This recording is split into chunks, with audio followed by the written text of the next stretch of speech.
Hello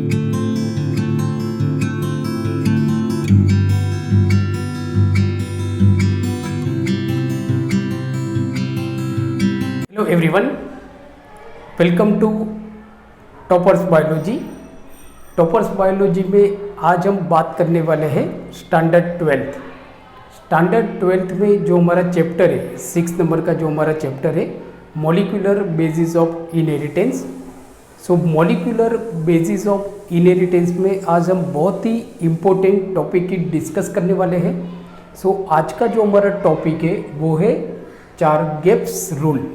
So today's topic is Chargaff's rule.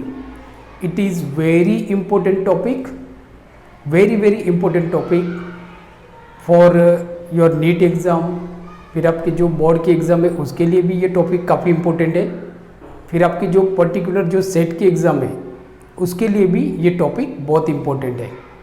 सो आज का जो हमारा टॉपिक है chapter number 6 standard 12th, molecular basis of inheritance, Chargaff's rule. So बच्चों, जैसे आप जानते हो कि टू अंडरस्टैंड डीएनए प्रॉपरली, अगर डीएनए को प्रॉपरली अंडरस्टैंड करना है तो you should know the chemical structure of DNA. जो हमने लास्ट वीडियो लेक्चर में देखा था कि what is the chemical structure of DNA, DNA chemically कैसा होता है। जैसे हमने देखा था कि जो डीएनए होता है जिसको हम बोलते हैं deoxy ribo nucleotides. So DNA जो होता है वो 3 बेसिक कंपोनेंट से बना हुआ है, मीन्स के न्यूक्लियोटाइड्स। वो कंपोनेंट्स होता है आपका phosphate group, then 5 carbon sugar होता है, राइबोस शुगर होता है, एंड देन हमने देखा था नाइट्रोजिनस बेस। नाइट्रोजिनस बेस में हमने देखा था 2 अलग अलग तरह के नाइट्रोजिनस बेस होते हैं, जैसे प्यूरिन होते हैं। तो प्यूरिन में आता है आपका एडिनाइन एंड गोनाइन, और पायरिमिडीन में आता है आपका thymine, uracil and cytosine. DNA के अंदर यूरेसिल नहीं होता है। तो जैसे हमने देखा था कि 2 नाइट्रोजिनस बेस थे, ये अंडरस्टैंड आपको करना बहुत ज़रूरी है कि कौन से बेस थे, बराबर। तो जैसे हमने देखा था कि जो प्यूरिन थे हमारे, प्यूरिन, तो 2 तरह के प्यूरिन थे, एक था आपका एडिनाइन और दूसरा था हमारा गोनाइन। अब ये जो प्यूरिन होते हैं दे आर 9 मेंबर्स, मतलब इनमें 9 मेंबर्स होते हैं एंड 2 रिंग स्ट्रक्चर होता है, 2 रिंग वाला स्ट्रक्चर होता है। दूसरा हमने देखा था पायरिमिडीन। पायरिमिडीन, सो पायरिमिडीन में हमने देखा था थाइमिन होता है, देन आपका होता है साइटोसिन एंड देन होता है यूरेसिल। बट डीएनए के अंदर यूरेसिल नहीं होता है, तो हम यहाँ पे यूरेसिल के बारे में स्टडी नहीं करेंगे। आरएनए के अंदर साइटोसिन की जगह पे यूरेसिल होता है, सॉरी थाइमिन की जगह पे यूरेसिल होता है, जबकि डीएनए के अंदर यूरेसिल नहीं होता है। सो प्लीज़ रिमेंबर, इतना याद रखना है। सो अगर डीएनए को प्रॉपर अंडरस्टैंड करना है तो एक तो आपको उसका केमिकल स्ट्रक्चर मालूम पड़ना चाहिए। तो लास्ट वीडियो लेक्चर में हमने केमिकल स्ट्रक्चर के बारे में पढ़ा था, मैंने नीचे डिस्क्रिप्शन में उसकी लिंक दी हुई है, उस लिंक के थ्रू आप उस वीडियो लेक्चर को देख सकते हो। दूसरा, चारगेप्स रूल। चारगेप्स रूल आपको मालूम होना चाहिए। It is very easy rule but you should understand it properly. बहुत इजी रूल है, क्वेश्चन आपको पूछे जाते हैं नीट के अंदर इसमें से, चारगेप्स रूल में से। It is very easy rules. पर दूसरा, आपको खुद को मालूम होना चाहिए कि डीएनए क्या होता है। जैसे हम ड्रॉ करते हैं डीएनए को, तो वो सारा आपको मालूम होना चाहिए। तो यहाँ पे हमने डीएनए का डबल हेलिक्स स्ट्रक्चर बनाया हुआ है। आपको मालूम है कि जो डीएनए का जो मॉलिक्यूल होता है वो इट शोज पोलैरिटी, वो पोलैरिटी शो करता है। एक का जो डायरेक्शन होता है वो 5 प्राइम टू 3 प्राइम होता है, और दूसरा जो होता है उसका डायरेक्शन होता है आपका 3 prime to 5 prime. Understand now. अब हम बात करते हैं बेसिक आज के टॉपिक के बारे में हम बात करते हैं, जो है हमारा चारगेप्स रूल। चारगेप्स रूल किसने दिया था? तो इन 1950 प्रोफेसर इरविन चारगेफ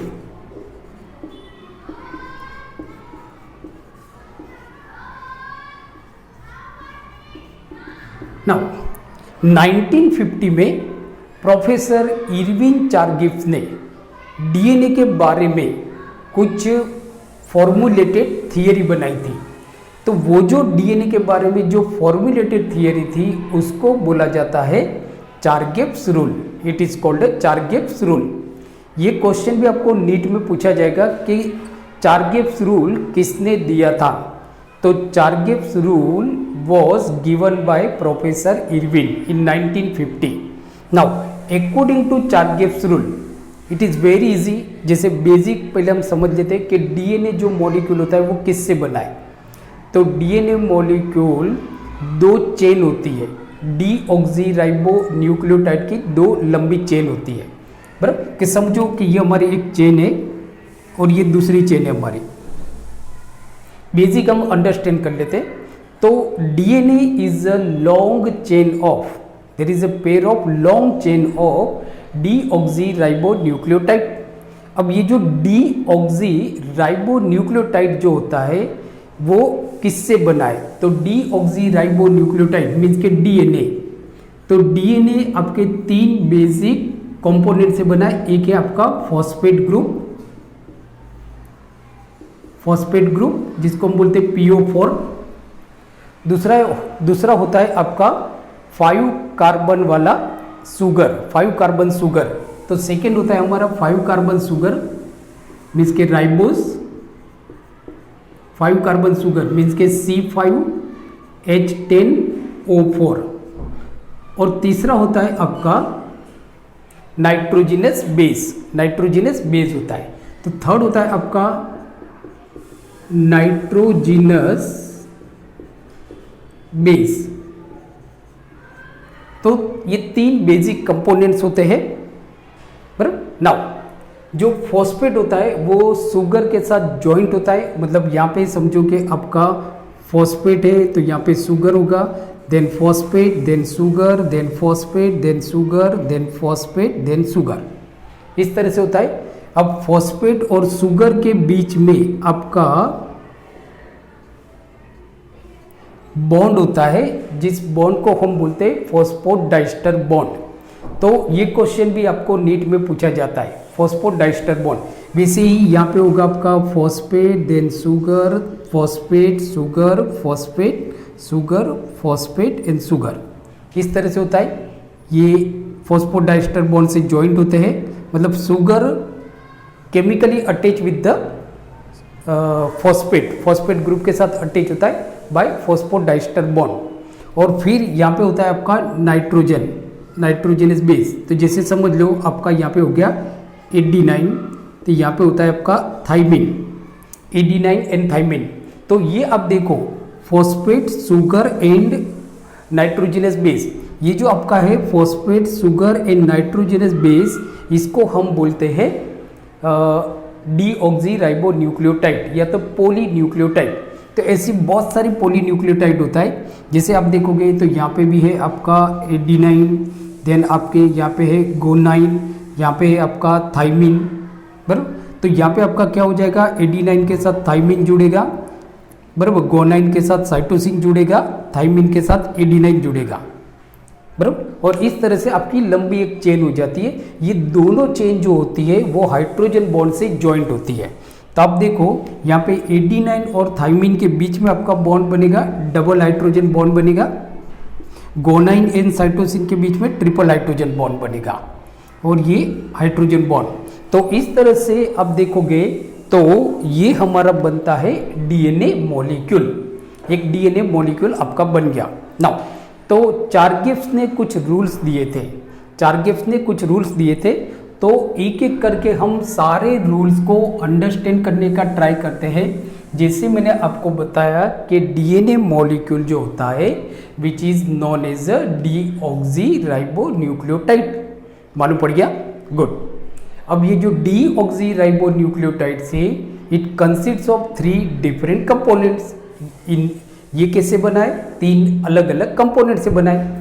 जैसे आपका एक कंपोनेंट हो गया आपका फॉस्फेट ग्रुप, सेकेंड कंपोनेंट हो गया आपका 5 कार्बन वाला शुगर, 5 कार्बन शुगर, थर्ड हो गया आपका नाइट्रोजनस बेस। नाइट्रोजनस बेस में आपका क्या हो जाएगा, या तो नाइट्रोजनस बेस में प्यूरिन और थाइमिन होगा, सॉरी पायरिमिडिन होगा।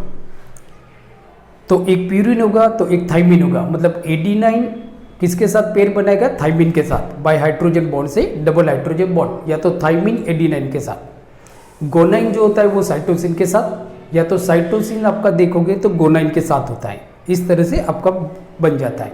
नाउ तो चारगेव्स ने कुछ रूल्स दिए थे जो आपको अंडरस्टैंड करना बहुत जरूरी है। तो फर्स्ट जो रूल था वो ये था कि A plus ji is equal to T plus C. तो जो फर्स्ट रूल था वो क्या था आपका, A plus ji is equal to T plus c, t plus c. Now अब समझ लो ना, अंडरस्टैंड करो। एडिनाइन एंड जो गोनाइन है वो प्यूरिन है, याद रखो प्यूरिन, और थाइमिन जो है और साइटोसिन है वो आपके पेरिमिडिन है, पायरिमिडिन है। तो चारगेव्स ने जो रूल्स दिया था उसमें आप देखोगे तो जो फर्स्ट रूल उनका था तो वो ये था कि प्यूरिन एंड पायरिमिडिन, जो प्यूरिन होते हैं और जो पायरिमिडिन होते हैं, so they are always equal in amount. Means कि आपका फर्स्ट जो रूल होगा वो ये होगा कि प्यूरिन एंड पायरिमिडिन, बराबर, purine and pyrimidine are always equal in amount. जो प्यूरिन होंगे और जो पायरिमिडिन होंगे वो ऑलवेज अमाउंट में इक्वल होंगे, मतलब कि A प्लस जी, एडिनाइन और गोनाइन दोनों प्यूरिन है, दोनों को इक्वल करो तो वो थाइमिन और साइटोसिन जैसे होगा। जैसे आप देखो तो यहाँ पे हमारे एडिनाइन कितने, 1 2 इन गोनाइन है 3, मतलब 3 हो गए आपके। टोटल पायरिमिडिन कितने हो गए, 3, बराबर, सॉरी 1 2 3 4 5, बराबर। तो आपके सेम टू सेम ही होंगे, सॉरी 1 2 3 4 हो गए, तो 1 2 3 4 4, मतलब कि जो प्यूरिन होंगे, अमाउंट ऑफ प्यूरिन होगा, it is always equal to the amount of pyrimidine. It is most important, बहुत ही इंपॉर्टेंट आपका ये पॉइंट्स हो गया। मतलब कि जितने प्यूरिन होंगे उतने ही आपके पायरिमिडिन होंगे। तो A plus ji is equal to T plus C. दूसरा जो उन्होंने बताया था, जो सेकेंड जो रूल था वो ये था कि जितने एडिनाइन होंगे उतने ही थाइमिन होंगे, जितने एडिनाइन होंगे उतने ही थाइमिन होंगे, एंड जितने गोनाइन होंगे उतने ही साइटोसिन होंगे, बराबर। जितने एडिनाइन होंगे उतने ही थाइमिन होंगे, क्योंकि एडिनाइन थाइमिन के साथ जुड़ता है, थाइमिन एडिनाइन के साथ जुड़ता है। मतलब हम ऐसा बोल सकते हैं कि amount of adenine is equal to thymine, बराबर, थाइमिन, बराबर, और thymine and amount of guanine is equal to cytosine. मतलब जितने एडिनाइन होंगे उतने ही थाइमिन होंगे। जैसे हम यहाँ पे काउंट करते हैं तो हमारे एडिनाइन कितने, 1 2 3 एडिनाइन है, तो आप देखो थाइमिन कितने, 1 2 3, मीन्स के जितने एडिनाइन होंगे उतने ही थाइमिन होंगे, एंड जितने गोनाइन होंगे उतने ही आपके साइटोसिन होंगे, आपके साइटोसिन होंगे। बट याद रखना है आपको, बरोबर, कि adenine plus thymine is not necessary to guanine plus cytosine.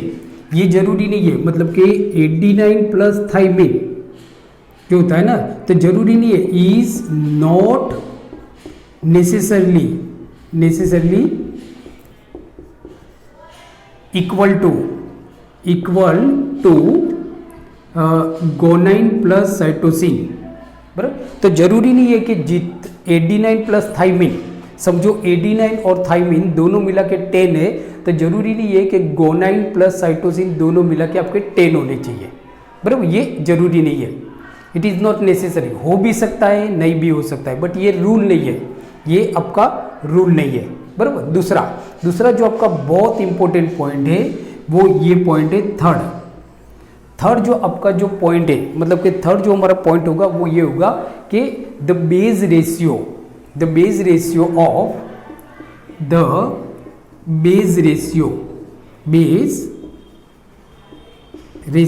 किसका, a plus T upon G plus C, बराबर।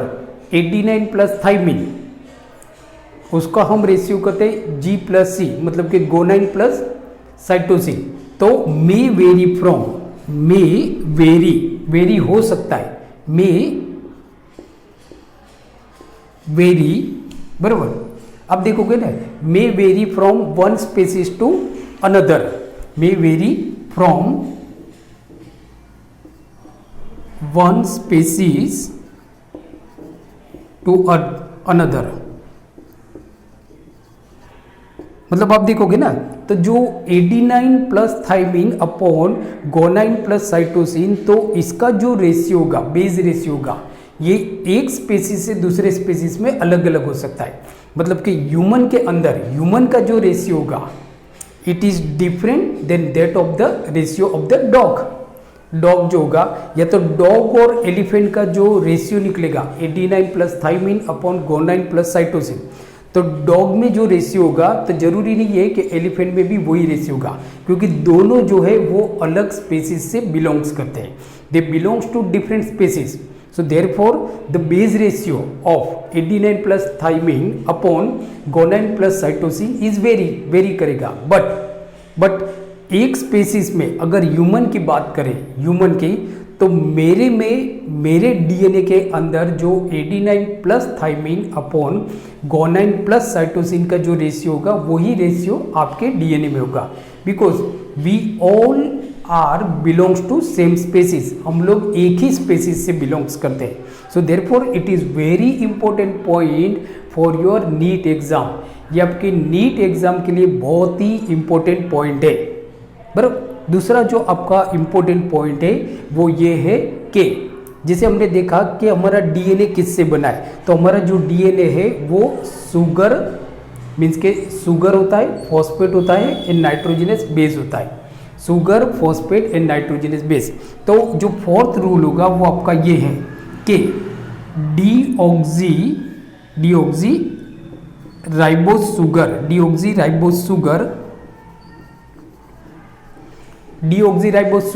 एंड फॉस्फेट कंपोनेंट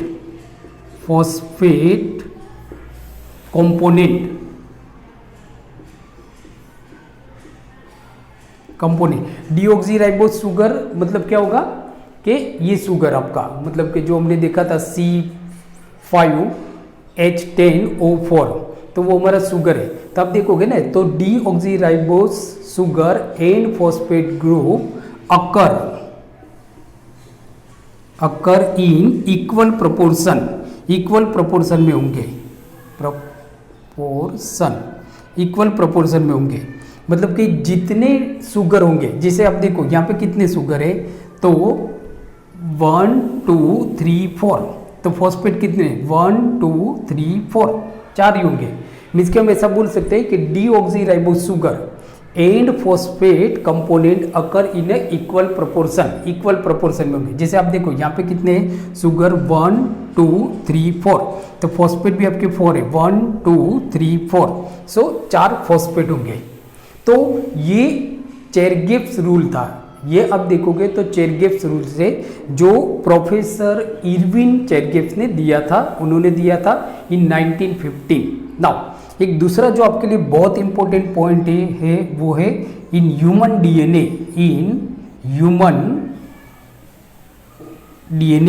ह्यूमन का जो डीएनए होता है, मैं यहाँ पे लिख लेता हूँ, शायद आपको दिखता नहीं होगा। तो इन